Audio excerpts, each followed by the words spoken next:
The ancient halls of Concordia had witnessed countless historic moments across 3,000 years. Ambassador Rin stepped into the crystalline chamber where representatives from 12 different worlds gathered in a perfect circle. Her scaled skin caught the soft light that filtered through the transparent walls, casting rainbow patterns across the floor.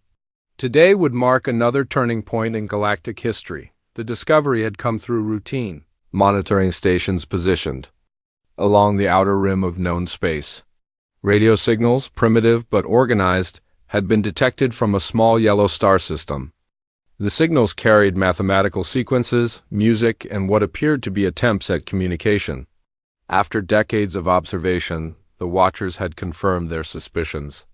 Another intelligent species had achieved faster-than-light travel. General Corv shifted his massive frame in the specially designed chair that accommodated his insect-like body. His compound eyes focused on the holographic display showing the newcomers' crude but functional ships. "Their technology is basic," he observed, his voice carrying the clicking undertones of his species. "But they have achieved what many never do. They have reached beyond their homeworld." Elder Tesh nodded gracefully, her flowing robes rustling with each movement. The Morvani had always been the most diplomatic of the Alliance members, and her species had guided many newcomers into the fold over the centuries. "We must remember our own beginnings," she said softly. "Each of us started with simple ships and basic understanding. What matters is their potential." The holographic display shifted to show intercepted transmissions from the human vessels. Music filled the chamber, strange melodies that spoke of emotions and experiences foreign yet somehow familiar. Mathematical proofs followed, elegant in their simplicity. Most telling were the images, pictures of a blue world with vast oceans and diverse life forms. "They call themselves humans," Rin continued, consulting her datapad. "They originate from the third planet in their system, which they name Earth, their population numbers in the billions, and they have achieved remarkable diversity in their cultures and languages. Most interesting is their approach to first contact protocols." The assembled representatives leaned forward with interest. First contact was always a delicate matter, requiring careful study and planning. How a species handled their first encounter with galactic civilization often determined their success in joining the broader community. "They sent mathematical sequences followed by artistic expressions," Rin explained. "No weapon signatures, no territorial claims, no demands for resources. They simply announced their presence and shared their culture. This suggests a peaceful nature and intellectual curiosity." Corv's mandibles clicked thoughtfully. "Have they detected our monitoring stations?" "No," Rin replied. "Their sensor technology is still developing. They have no knowledge of our presence or the existence of the Alliance. This gives us the advantage of approaching them on our terms." The discussion that followed touched on protocols established over millennia. The Galactic Harmony Council had perfected the art of integrating new species into their alliance. The process began with careful observation, followed by gradual contact, and finally full membership with all the benefits that entailed. "Their world appears resource-rich," noted Commander Vale of the Mining Guild. "Abundant water, diverse minerals, and a stable ecosystem. They could contribute significantly to our resource networks. More importantly," added Elder Tesh, "they show signs of adaptability. Our preliminary analysis suggests they have survived multiple extinction events and have spread across their entire planet. This resilience would serve the Alliance well." The conversation turned to practical matters. Which species would make first contact? How would they approach without causing panic? What benefits would be offered to entice membership? "I propose we follow standard protocols," suggested Rin. "We reveal ourselves gradually, demonstrate our peaceful intentions, and showcase the benefits of joining our alliance. Their primitive technology suggests they would be grateful for our guidance." The vote was unanimous, as it had been for every previous expansion. The humans would be welcomed into the Galactic Harmony Council with open arms. They would receive protection, advanced technology, and access to the vast networks of trade and knowledge that connected 12 worlds. Preparations began immediately. A diplomatic vessel would be prepared, equipped with translation devices and cultural exchange materials. The approach would be carefully orchestrated to minimize shock while maximizing the appeal of membership. We should emphasize the scientific benefits, Elder Tesh suggested. Their transmissions show a strong curiosity about the universe, offering them knowledge of faster-than-light physics. Energy production and medical advances will appeal to their intellectual nature. And the security benefits, added Corv. A young species in a dangerous galaxy needs protection. We can offer them safety in exchange for their cooperation. The meeting concluded with assignments distributed among the council members. Each species would contribute their expertise to the integration process. The Avari would handle technological demonstrations. The Vec would provide security guarantees, and the Morvani would manage the diplomatic aspects. As the representatives filed out of the chamber, none of them considered the possibility that this integration might be different from the others. For 3,000 years, the Alliance had grown steadily, each new member grateful for the opportunity to join the galactic community. The humans appeared to be another primitive species that would benefit from their guidance. The invitation would be extended within the month. A small fleet of ships would approach the human system, broadcasting messages of peace and friendship. They would demonstrate their advanced technology, share their knowledge, and offer humanity a place among the stars. Elder Tesh paused at the chamber's entrance, looking back at the holographic display still showing images of Earth. Something about the blue world stirred an emotion she couldn't quite identify. Perhaps it was the diversity of life, the vast oceans, or the complex weather patterns. Whatever it was, she felt a strange certainty that this integration would be remembered. She had no idea how right she would be. The wheels of galactic diplomacy began to turn, setting in motion events that would reshape the Alliance in ways none of them could imagine. The humans were about to receive an invitation that would change everything, not just for them, but for every species in the galaxy. The Age of Harmony was about to meet its greatest test. The sensor alerts echoed through the control room of Luna Station, humanity's newest deep space monitoring facility. Dr. Sarah Kim rushed to her workstation, her coffee forgotten as she stared at the impossible readings on her screen. 3 massive objects had just appeared at the edge of the solar system, their energy signatures unlike anything in human databases. "Are we sure these aren't asteroids?" asked Director James Walsh, his voice tight with controlled tension. He had spent 15 years preparing for this moment, but nothing could have readied him for the reality of first contact. "No, sir," Sarah replied, her fingers dancing across the holographic interface. "These objects are maintaining perfect formation and broadcasting on multiple frequencies. The signals are complex, definitely artificial. We're looking at manufactured vessels, and they're huge. The largest of the 3 ships measured over 2 kilometers in length, its surface covered in what appeared to be crystalline structures that pulsed with soft light. The smaller escort vessels seemed to be made of an entirely different material, their dark surfaces reflecting starlight in patterns that hurt the eyes to follow. "They're slowing down," reported Lieutenant Commander Rodriguez from the tactical station. "Current trajectory suggests they're heading for Earth orbit, but they're taking their time about it." Director Walsh activated the emergency protocols that had been developed by the world's best minds. Within minutes, every major government on Earth had been notified. The United Nations Security Council convened an emergency session while military commanders worldwide scrambled to assess the situation. The first message arrived 6 hours later. It came in the form of mathematical sequences, prime numbers arranged in patterns that gradually became more complex. The simplicity was elegant, universal concepts that any intelligent species would understand. "They're trying to establish communication," Sarah announced, her excitement barely contained. "The patterns are getting more sophisticated. Look at this." The display showed geometric shapes, then simple physics equations, followed by what appeared to be star charts. The final transmission showed the solar system from an outside perspective, with Earth clearly marked. They know where we are, Walsh muttered, then straightened his shoulders. Begin the response sequence. Use the protocols we developed. Humanities. Reply followed the same pattern.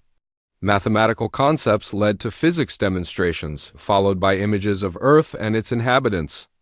The response came almost immediately, and this time it included something new. The translation matrix appeared on their screens like magic, a complex algorithm that seemed to decode human language in real time.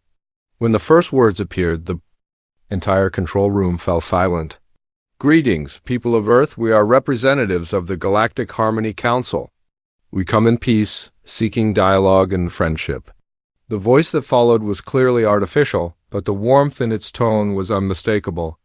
Elder Tesh spoke slowly, allowing the translation device to process each word carefully. We have watched your species develop over many years. Your achievement of faster-than-light travel has earned you recognition as a spacefaring civilization.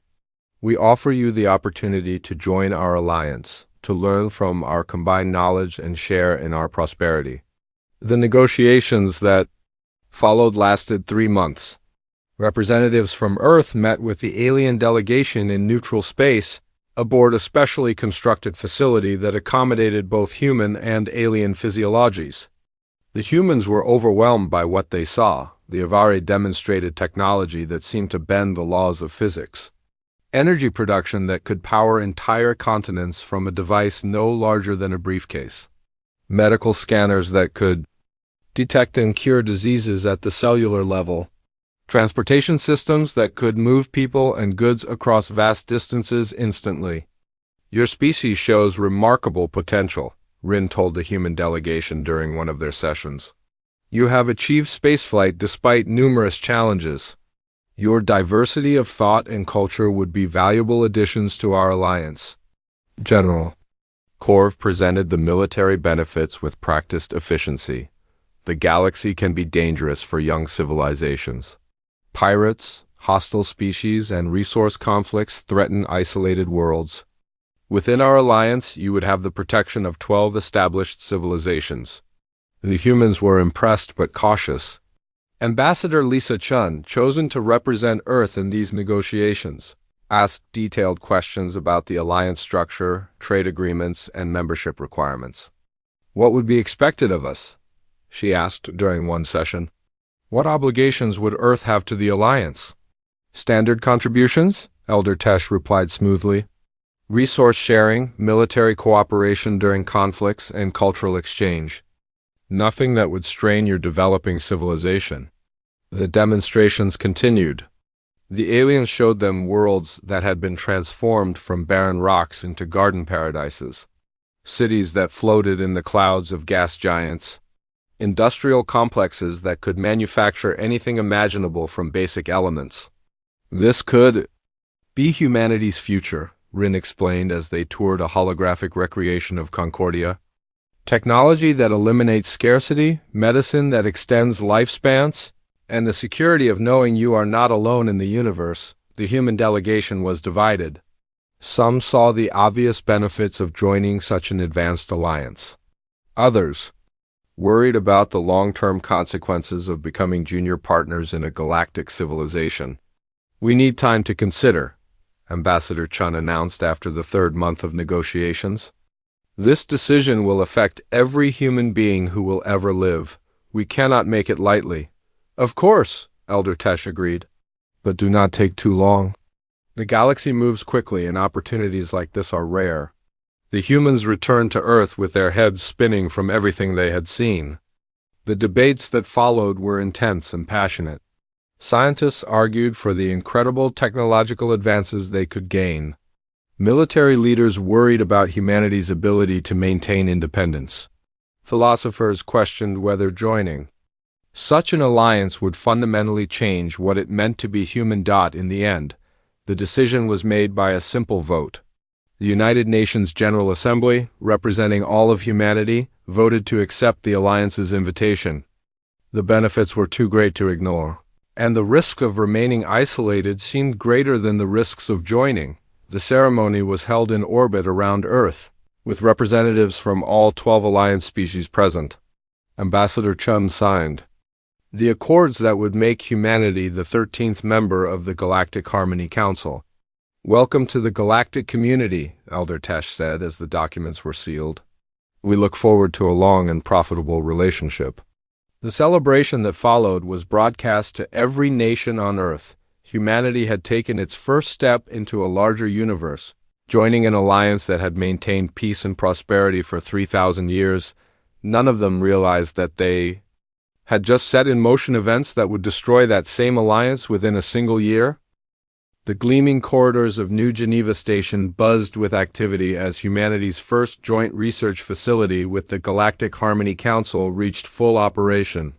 Dr. Michael Torres walked through the laboratory sections, his tablet displaying data that made his economist's mind race with questions. 6 months had passed since humanity joined the alliance, and the patterns he was seeing troubled him deeply. "The energy allocation numbers don't add up," he muttered to his research partner, Dr. Wang Li, who was analyzing mineral distribution charts at a nearby workstation. "Look at this. The core worlds of the Alliance receive energy allocations that are 3 times higher per capita than the Outer Rim colonies." Wang looked up from her own troubling discoveries. "That's not the only discrepancy. The trade routes heavily favor the founding species.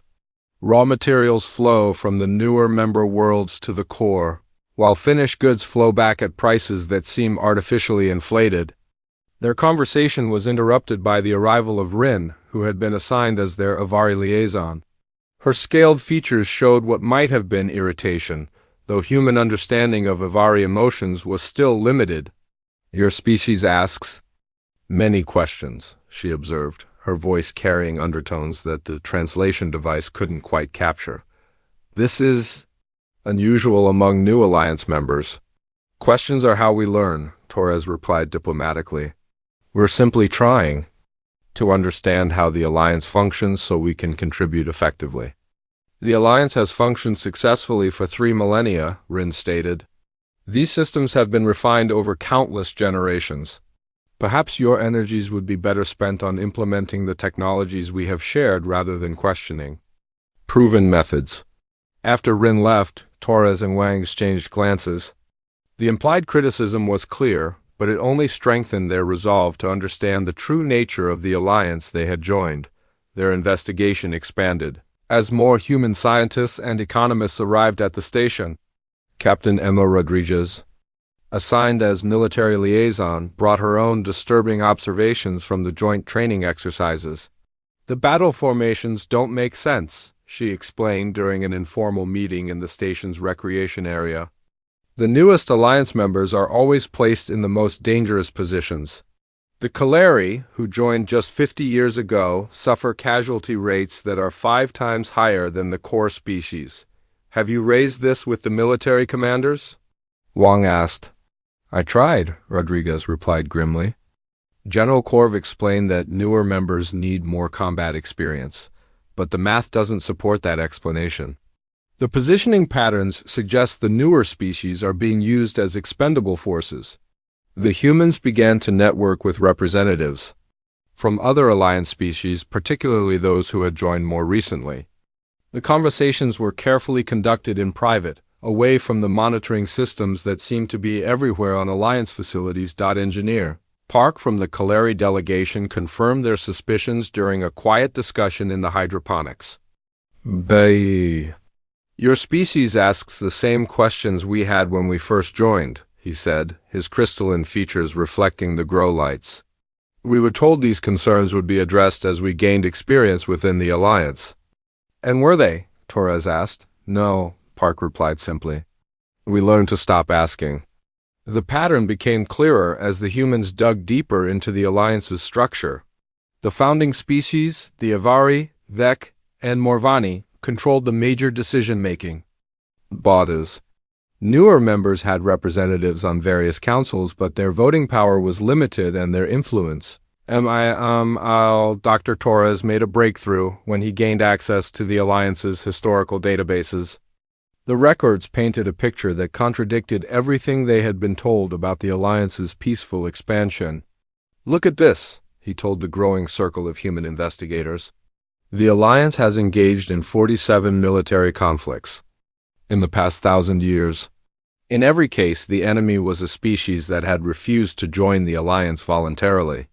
The files showed a clear pattern. Independent species would be approached with offers of membership. If they refused, they would be labeled as threats to galactic stability. Military action would follow, always justified as necessary for the greater good. The outcasts, Wang realized, referring to the current enemy that the Alliance was fighting. They're not raiders or pirates. They're the survivors of species that refused to join. Captain Rodriguez had been conducting her own investigation into the Alliance's military history. "I've analyzed the combat records," she reported. "The Alliance doesn't fight wars. They fight extermination campaigns disguised as peacekeeping operations." The evidence was overwhelming, but the implications were staggering. The Galactic Harmony Council wasn't a voluntary alliance of equals. It was a sophisticated empire that had perfected the art of conquest through integration. "We need to be careful," Torres warned. "If we're right about this, then questioning the system too openly could mark humanity as a threat." But humans, by nature, were not good at staying quiet about injustice. Word of their discoveries began to spread through informal channels. Human representatives at Alliance facilities started asking pointed questions about resource allocation, military strategy, and decision-making processes. The reaction was swift and telling. Elder Tesh called Ambassador Chun to a private meeting, her usual diplomatic warmth replaced by something closer to steel. "Your species seems to be having difficulty adjusting to Alliance protocols," she said without preamble. "There have been reports of humans questioning established procedures and spreading discontent among other member species." "We're trying to understand our role in the Alliance," Chun replied carefully. "Our nature is to ask questions and seek understanding. Understanding comes through experience and trust," Tesh replied. "The Alliance has maintained peace and prosperity for 3,000 years. These systems work because they have been tested by time. But peace for whom?" Chun asked, the question slipping out before she could stop it. "What about the species that chose not to join? What about the resource disparities between core and rim worlds?" The silence that followed was deafening. Elder Tesh's expression shifted to something humans had not seen before from the diplomatic Morvani. "I think this meeting is over," she said finally. "I hope your species will reconsider its approach to Alliance membership." The warning was clear, but it was already too late. The human questions had sparked something that had been dormant for generations. Other species began to examine their own positions within the Alliance. To question the systems they had accepted without thought, the Kaleri started refusing dangerous assignments without proper justification. The Zorvan demanded explanations. For resource allocation decisions, the Yith began asking why their scientific contributions were consistently undervalued. "We've started something we can't stop," Torres realized during an emergency meeting of the human delegation. The Alliance is built on the assumption that member species will accept their assigned roles without question. But we've shown them that questions are not only possible but necessary. Ambassador Chun stared out at the stars visible through the station's massive viewport. "Then we'd better be prepared for the consequences. Because I don't think the Alliance is going to let this continue." The age of unquestioned harmony was ending, and humanity had lit the fuse that would destroy it. The emergency session of the Galactic Harmony Council convened in the dead of night, Galactic Standard Time. Ambassador Chun found herself facing a tribunal rather than a discussion, with the three founding species arrayed in judgment while the newer members sat in carefully arranged silence. The crystalline chamber that had once seemed welcoming now felt like a trap. "The human delegation has been accused of seditious behavior," General Korv announced, his insectoid form looming over the proceedings. "Spreading dissent among Alliance members, questioning established protocols, and undermining the stability that has protected our civilization for 3 millennia. Elder Tesh's diplomatic mask had slipped entirely, revealing something cold and calculating beneath the surface. "Your species was welcomed into this alliance with open arms. You were offered knowledge, protection, and prosperity. Instead, you have chosen to poison the minds of our loyal members with dangerous ideas? Dangerous ideas like fairness? Chun replied, her voice steady despite the circumstances. Like questioning why the newest members of the Alliance consistently receive the least benefits while bearing the greatest costs? You speak of costs and benefits as if this were a commercial transaction, Rin interjected, her scales darkening with agitation. The Alliance is a sacred trust, a bond between civilizations committed to mutual prosperity and protection. Then why are the protection duties always assigned to the newer members? Chun shot back. Why do our ships patrol the most dangerous sectors while your fleets remain safely in core systems? The question hung in the air like an accusation. Around the chamber, representatives from the newer Alliance members shifted uncomfortably, their expressions showing recognition of truths they had never dared speak aloud. The humans have accessed classified historical records, Korv reported, his mandibles clicking with agitation. They have shared sensitive information with other member species, creating instability and doubt where there was once unity. What we found were records of conquest disguised as diplomacy, Chun declared, standing to address the full assembly. 47 military campaigns against species whose only crime was refusing to join your alliance. Systematic resource extraction. From newer members to benefit the founding species. A careful hierarchy that ensures the core worlds remain prosperous while the rim worlds provide labor and materials. The chamber erupted in commotion. Representatives from the newer species began shouting questions and demands while the founding species called for order. The carefully maintained facade of harmony cracked visibly. Enough! Elder Tesh's voice cut through the chaos like a blade. The human delegation will be confined pending a full investigation. Their access to Alliance facilities and databases is hereby revoked, but the damage was already done. The seeds of doubt that humanity had planted were growing rapidly, fed by decades of suppressed resentment and ignored inequalities. The Calorie delegation stood as one, their crystalline forms catching the chamber's light like living prisms. We demand a full audit of resource allocation over the past century, announced Speaker Vel, the Calari's senior representative. If the human accusations are false, then transparency will prove it. If they are true, then we have been deceived for generations. The Zorvan representative, a being of flowing energy contained within a mechanical form, pulsed with agitation. Our mineral extraction quotas have increased by 300% since joining the Alliance, while our share of processed goods has remained constant. We were told this was temporary, necessary for our integration.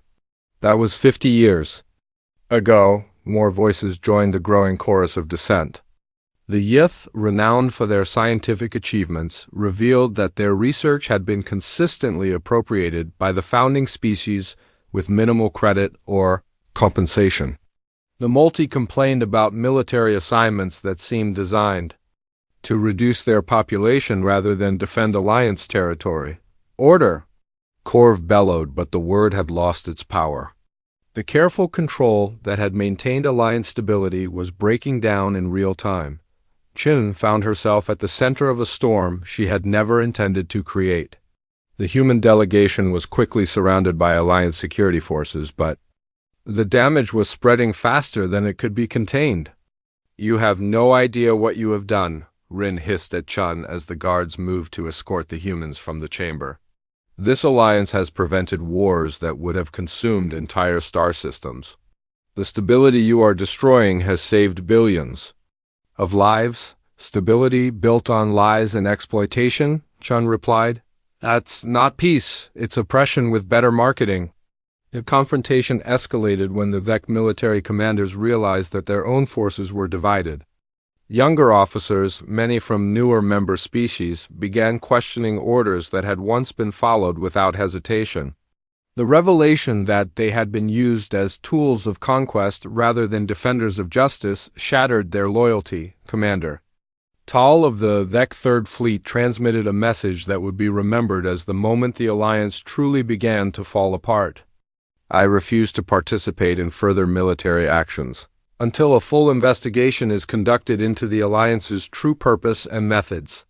The mutiny spread like wildfire through the Alliance military. Ships that had been preparing for another campaign against the outcasts suddenly found themselves paralyzed by internal dissent. Crews from the newer member species abandoned their posts, while officers from the founding species struggled to maintain control. "This is exactly what we predicted," Elder Tesh said during an emergency meeting of the founding species. "The humans have introduced chaos into a system that has maintained galactic peace for 3,000 years. Then we must act decisively," Korv replied, his compound eyes reflecting the cold light of the chamber. "The human delegation must be eliminated as an example to others. The rebellious species must be brought back into line through force if necessary." But even as they spoke, the Alliance was fracturing beyond repair. The Kaleri had withdrawn their fleets from Alliance command. The Zorvan had suspended resource shipments to core worlds. The Yith had encrypted their research databases and cut off access to their scientific networks. Dr. Torres, still under guard but monitoring the situation through hidden communication channels, watched the collapse with a mixture of horror and fascination. "We didn't mean for this to happen," he told his fellow prisoners. "We just wanted to understand the system." "Understanding was the last thing they wanted us to have," Captain Rodriguez replied grimly. "They built their empire on the assumption that newer species would never question their place in the hierarchy. We showed them that assumption was wrong. The final blow came when the outcasts, the mysterious enemy that the Alliance had been fighting for decades, made contact with the rebellious species. Their message was simple and devastating. "We are the Confederation of Free Worlds," their transmission began. "We are the survivors of 17 species that refused to join the Galactic Harmony Council. We have been labeled as pirates and terrorists to justify our conquest. We offer alliance to any species seeking to break free from the Council's control." The message included detailed records of the Alliance's military campaigns, showing the true nature of their expansion. It confirmed everything the humans had discovered and more. The Galactic Harmony Council was not a peaceful alliance but a sophisticated empire that had perfected the art of voluntary subjugation. Within days, 6 of the newer Alliance species had made contact with the Confederation. The military forces that had once protected the Alliance's borders were now divided, with many units defecting to join the Free Worlds or simply abandoning their posts. "The Alliance is finished," Chun realized as she watched the reports streaming in from across the galaxy. "We came here to join their civilization, and instead we've destroyed it." The irony was not lost on any of them. Humanity had sought to join the stars, to become part of something greater than themselves. Instead, they had become the catalyst that would reshape the galaxy. The Age of Harmony was ending, and in its place something new and uncertain was being born. The evacuation of Concordia took place under a sky filled with departing ships. Ambassador Chun stood in the observation deck of the human transport vessel, watching as the great capital of galactic civilization slowly emptied. The crystalline towers that had once symbolized unity now stood like tombstones marking the death of the Alliance. 15 species have formally withdrawn from the Galactic Harmony Council, reported Dr. Torres, reading from his datapad. The Confederation of Free Worlds has gained 8 new members in the past month. The remaining founding species have declared martial law in their core systems. The speed of the collapse had surprised everyone, including the humans who had started it. What had taken 3,000 years to build had crumbled in less than 12 months. The carefully constructed empire of the Alliance could not survive the simple act of its members asking questions. Captain Rodriguez joined them at the observation window, her expression grim. "The Vec military has split into 3 factions. The Loyalists are still fighting for the old Alliance, but they're outnumbered. Most of the fleet commanders have declared independence or joined the Confederation. What about the Avari?" Chin asked, though she suspected she already knew the answer. "They've retreated to their home systems and cut off all communication," Rodriguez replied. "Same with the Morvani. The founding species are in complete isolation now." The human delegation had been released when the Alliance's authority finally collapsed, but their freedom came with a heavy price. They were now refugees in a galaxy torn apart by civil war. bearing the responsibility for changes that had affected billions of lives. "We never intended for this to happen," Chun said quietly, her breath fogging the viewport. "We just wanted to understand what we were joining." "Understanding was exactly what they feared," Torres replied. "The alliance was built on the assumption that newer species would accept their assigned roles without question. We proved that assumption wrong." The communication system chimed with an incoming message from Earth. President Martinez appeared. On the screen, her expression showing the strain of the past year. "The situation is deteriorating rapidly," she reported. "The former alliance species are forming competing factions, and several conflicts have already broken out. The Galactic Council has formally dissolved, and there's no central authority to maintain order. What are our options?" June asked. "Limited," Martinez replied honestly. "We can try to return to Earth and isolate ourselves from the galactic community, or we can try to help build something better from the ruins of the Alliance." The decision was made easier by another incoming transmission, this one from the Confederation of Free Worlds. Speaker Vel of the Kaleri appeared on the screen, her crystalline features showing a mixture of hope and determination.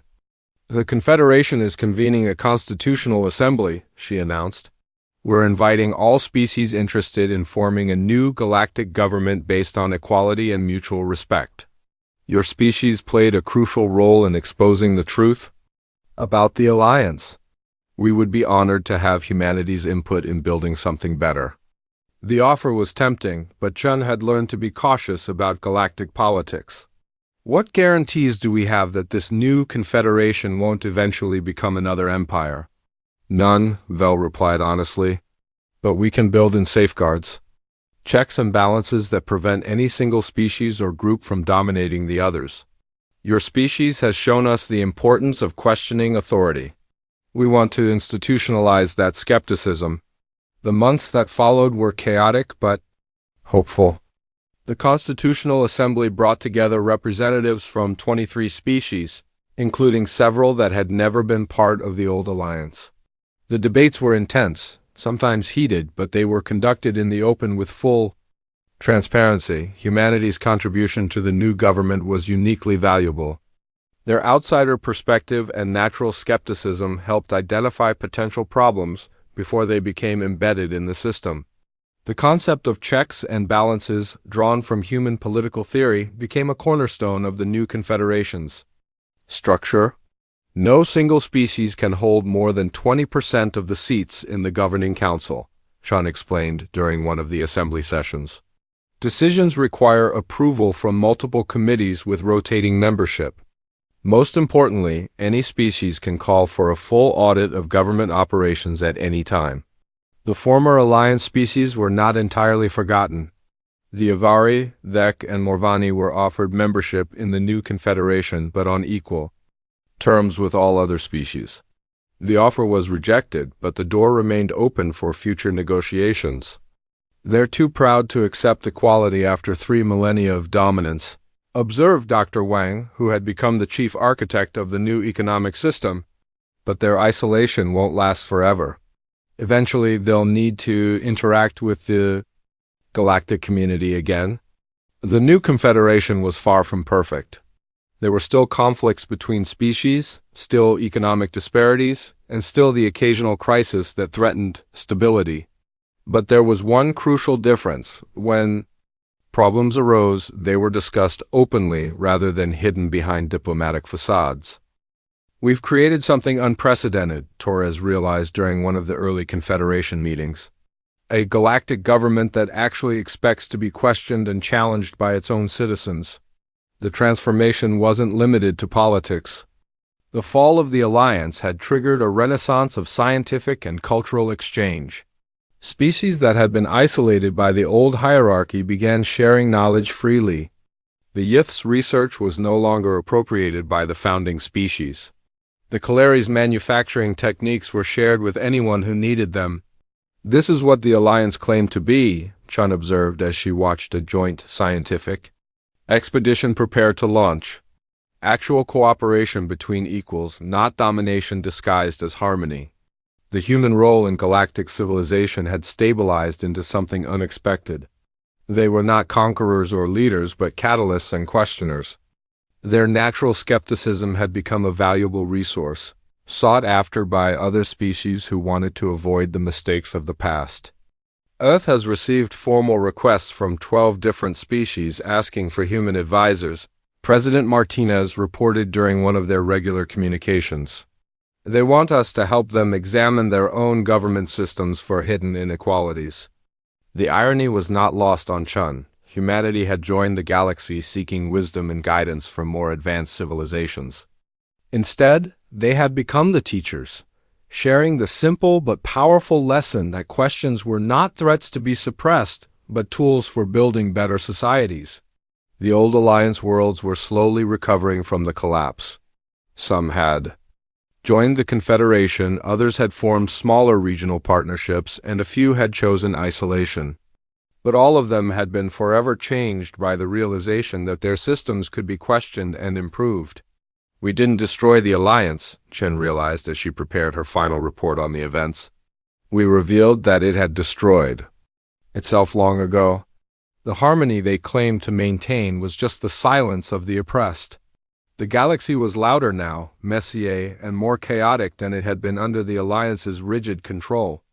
But it was also more honest, more fair, and more genuinely cooperative than it had ever been before. The age of harmony was over, replaced by something better, the age of accountability. And humanity, the youngest and most questioning species in the galaxy, had shown them all that sometimes the best way to build a better future was to tear down the lies of the past. Years later, as Chun stood in the memorial garden on New Concordia, she reflected on the path that had brought them all to this point. The memorial honored the billions who had died under the old Alliance's expansion campaigns, their names carved in stone from worlds that had been conquered and renamed. "Do you ever regret it?" asked Speaker Vel, who had become one of Chin's closest friends during the Constitutional Assembly. "The destruction we caused?" Chun considered the question carefully. "I regret the suffering that came with the transition, but I don't regret exposing the truth. The Alliance was built on a foundation of lies and exploitation. It would have collapsed eventually. We just accelerated the process. The new Confederation wasn't perfect. There were still disputes between species, still economic challenges, and still the occasional crisis that tested their democratic institutions. But when problems arose, they were addressed through open debate rather than hidden manipulation. The human gift to the galaxy wasn't technology or military might," Vel observed. "It was the simple idea that authority should be questioned, that systems should be transparent, and that cooperation should be voluntary rather than coerced." In the distance, ships from a dozen different species worked together on a joint research station. Former enemies now collaborated as equals, their differences resolved through negotiation rather than conquest. The galaxy was noisier than it had been under the Alliance's control, but it was also more alive. Chin smiled as she watched a group of young beings from various species playing together in the garden, their different forms and abilities making the games more interesting rather than causing conflict. This was the future that the Alliance had never been able to create, genuine diversity working in genuine harmony. "They welcomed humanity," she said quietly, remembering Elder Tesh's words from so long ago. "And it was the end of their alliance. But it was also the beginning of something better." The memorial garden was proof of that promise. Where once there had been conquest disguised as cooperation, now there was actual partnership between equals. The age of false harmony was over, and the age of honest cooperation had begun. And somewhere in the vast expanse of space, new species were developing faster than light travel, preparing to take their own first steps into the galactic community.